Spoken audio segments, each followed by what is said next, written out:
So before we get into the trip report, I just wanted to comment on the fact that out of all the LSD trips that I've read online, this is by far the one that I relate to the most.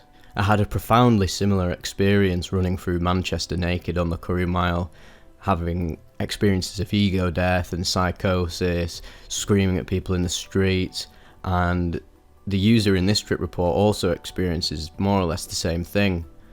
So if you've not seen my original trip report, it was the very first one I uploaded to the channel. It's called Panic on the Streets of Manchester. So I think that will be quite illuminating to compare these two. So yeah, let's get stuck into this one, and I reckon you'll enjoy it a lot. Walking the unknowable path changed my life forever. Below is the description of an acid trip I had wherein I caught a glimpse of something which I find nearly impossible to put into words. It is, at its heart, what many religions of the world call unity. But as an actual experience, it is as difficult to understand as it is to explain. I decided to take the LSD with a friend of mine, call him N. It was really potent blotter acid, though we didn't know it at the time. 2 were red and 2 were blue. "Which do you want, the red pill or the blue pill?" he said. This reference was going to prove startlingly apt in the coming years as the profound nature of this experience revealed itself. We had planned to walk from my house to Stanley Park, which we estimated would take us about 3 hours. We didn't mind, because we had plenty of time to relax and take in what our minds would soon be perceiving as ego transcendence. By the time we got to the park, my friend was starting to scare me. I was staring out at the ocean which lay on the outside of the park. He had just lost his cell phone and was looking for it.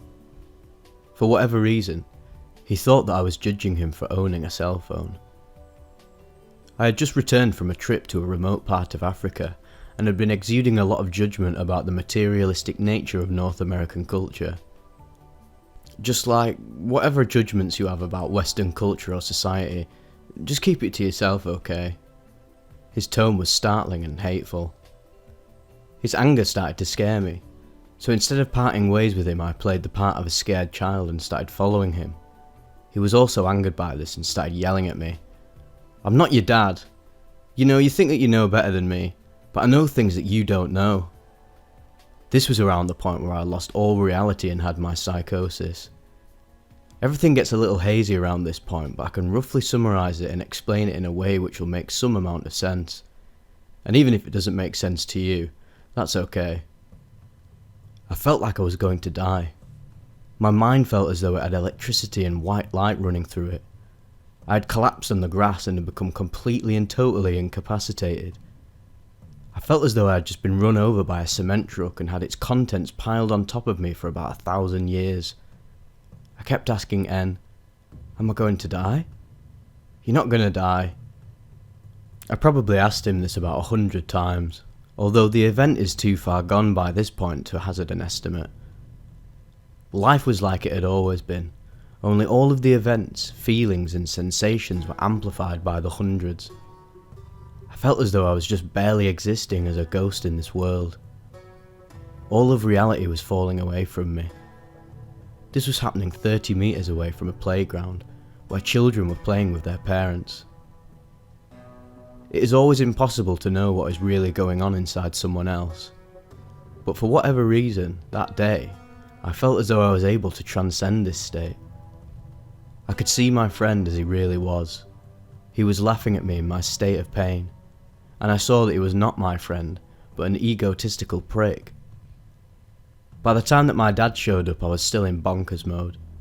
My friend had called my dad upon realising that I had become too much to handle, and he was on his way to Stanley Park, the worry of my health and safety now dominating his mind.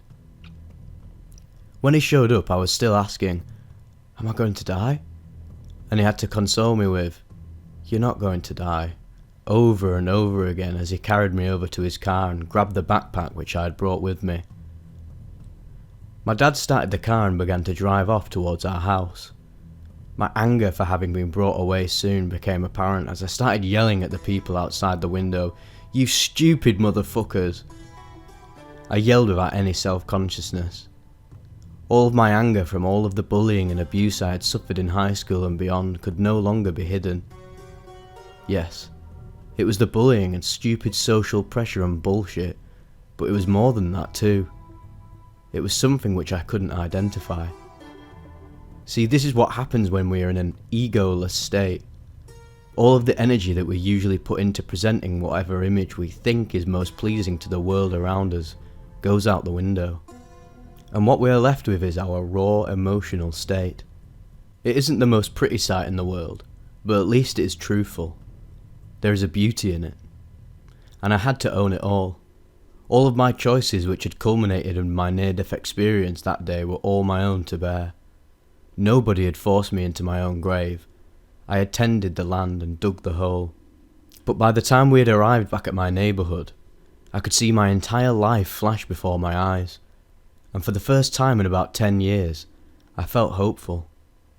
Because I could see vividly my life exactly as it was going to be. This part is difficult to explain, because it defies some pretty basic physical laws, i.e., it's impossible to predict the future. But the feeling was so vivid, and I could actually see and feel my life, as though the entire contents of my consciousness had been compressed into about 5 minutes. It's sort of like a fractal. What you're seeing is a smaller version of what's already happening. Of course, my dad was having none of this, as my experience made me seem like a crazed heretic, jumping around our neighbourhood yelling, "Woohoo!" This scared the shit out of my parents, and they decided to call an ambulance. But instead of being escorted away by paramedics, I instead discovered 2 police officers inside our house when I entered. I tried to explain to them that I had discovered the illusory nature of reality, and obviously they were having none of that either. So they handcuffed me, shoved me in the back of an ambulance, tied me down to a hospital bed, and injected me with a sedative. When I woke up the next morning, the entire experience was only a memory. This experience made me believe that it is possible to transcend our ego. This is what death is, of course. Oh, great Lord Death, I have already seen you, and I know your name. I have seen your face. I have felt your foul breath upon my skin. But I do not know you as others know you. I see you as one and the same as those who have long since vanquished the delusion of the self. I had seen the life of my enemies, and the people I'd misunderstood, and I could see their suffering. I could see everything all at once, and it was spectacular, like watching a panoramic view of the entire universe compressed into what feels like a microsecond. This is what the bliss of true understanding feels like. The last second of life is the interval where we sink back into an understanding of everything, where the world comes to a halt, and our sense of separation disappears. We become part of the earth once more, and sink back into the soil. It feels like we're going to be gone forever, but then we come back again. These are some of the psychedelic insights I've been able to glean from this never-ending dream or nightmare. I still don't know why any of this happened, but I can at least share some small flash of insight into that beautiful day when I lost myself completely.